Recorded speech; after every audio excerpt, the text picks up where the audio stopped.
Pune the best city of Maharashtra. अर्थातच फार सुंदर व विविधतेने नटलेलं हे आपलं पुणे शहर. पण इथलं रोजचं जीवन कसं आहे ते आपण जाणून घेऊया.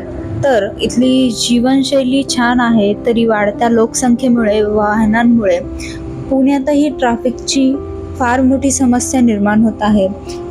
हा व्हिडिओ आहे 25 सप्टेंबर 2024चा. दुपारी 3 वाजेपासून पाऊस पडायला सुरुवात झाली व सर्वांची धावपळ झाली आणि त्यामुळेच 3 ते 12 वाजेपर्यंत ट्रॅफिक फुल जाम होतं. आणि मी तेथे विमाननगरला फिनिक्स मॉल जवळच्या बस स्टॉपला होते आणि एकही बस तिथे येत नव्हती. फार गर्दी व गडबड तिथे झालेली होती. जिथे मला 10 मिनिट लागणार होते येरवडा येथे पोहोचायला, तिथे मला 1 तास निघून गेला.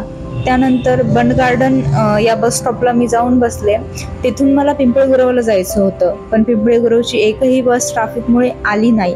बाकी भरपूर बसेस आल्या, पण ती बस काही आली नाही आणि ट्रॅफिक इतकं जाम होतं की पिंपळगुरवला जाणारी बस आलीही नाही.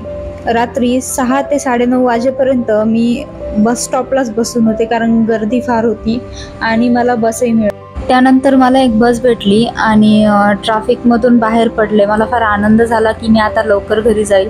पण पुढे जाऊन बघते तर काय, तर पूर्ण रस्ता जाम होता.